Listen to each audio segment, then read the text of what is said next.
আসসালামু আলাইকুম, কেমন আছেন সবাই?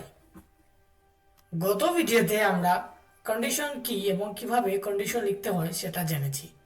এই ভিডিওতে টার্নারি অপারেটরস ব্যবহার করে কিভাবে একটি সিঙ্গেল লাইন ব্যবহার করে কন্ডিশন লিখে ফেলা যায় সেটা দেখব। তো চলুন শুরু করা যাক। প্রথমে আসি টার্নারি অপারেটরস কি।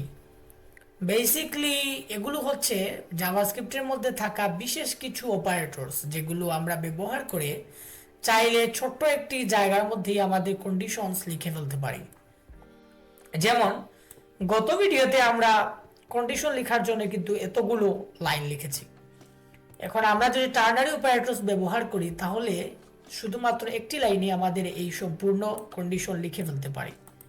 যখন আমরা কনসোল লগ দিলাম, এই লগের ভেতরেই আমরা আমাদের কন্ডিশন লিখব। আমরা চাইলে যে কোনো জায়গায় লিখতে পারি, বাট এখানে আমরা লগের ভিতরেই আমাদের কন্ডিশন লিখে ফেলবো জাস্ট।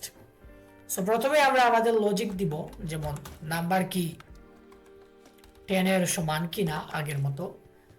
এখন এখানে আমরা জানি যে কন্ডিশন লেখার জন্য আমাদের প্রথমে ইফ দিতে হয়। সো আমরা এখানে ইফ দেওয়ার জন্য একটি কোয়েশ্চেন মার্ক দিব।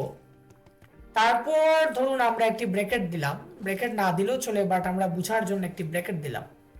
এই ব্র্যাকেটটি হচ্ছে এই কার্লি ব্রেসেসের মতো। এই ব্র্যাকেটের ভেতর আমরা যা লিখবো সেটাই কন্ডিশন ট্রু হলে এক্সিকিউট হবে। সো আমরা লিখলাম ইকুয়াল। এখন এখানে আমরা দেখতে পাচ্ছি যে আমাদের এই ভিএস কোড দেখাচ্ছে যে আমাদের কোডের মধ্যে কিছু একটা সমস্যা আছে, এরর দেখাচ্ছে। সো এটা বোঝার জন্য প্রথমে আমরা এখানে একটু যদি খেয়াল করি যে জাভাস্ক্রিপ্টের মধ্যে আমরা শুধু যদি ভাবে ইফ স্টেটমেন্ট লিখে দিই তাহলে কিন্তু এটি একটি ভ্যালিড কোড। এটা যদি আমরা এলস নাও দিই তাহলেও কাজ করবে। বাট যখন আমরা এভাবে টার্নারি অপারেটরস ব্যবহার করে কন্ডিশন লিখছি তখন আমাদের অবশ্যই এই ইফের পরে একটি এলস ডিফাইন করতে হবে। তো আমরা এলস লেখার জন্য একটি কোলন দিব, তারপর ধরুন আরেকটা ব্র্যাকেট দিলাম, এর ভেতর আমরা লিখব নট ইকুয়াল। এখন আমরা এটা আগেরটাকে কমেন্ট করে দিলাম। এখন যদি আমরা সিম্পলি আমাদের কোডটি রান করি তাহলে দেখতে পাচ্ছি আমাদের কোড কিন্তু খুব স্মুথলি রান করছে এবং এখানে প্রিন্ট হয়ে গেল নট ইকুয়াল। এই 10টি কিন্তু নাম্বার ভেরিয়েবলের সমান নয়।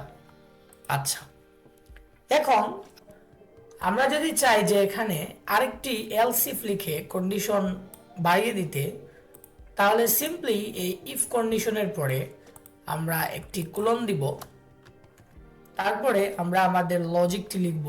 যেমন আগে ছিল নাম্বার কি 0 থেকে বড় কি না, তারপর আমরা কোশ্চেন মার্ক দিব, দিয়ে সিম্পলি এই ব্র্যাকেটের ভিতর লিখে দেব নাম্বার ইজ গ্রেটার দেন 0।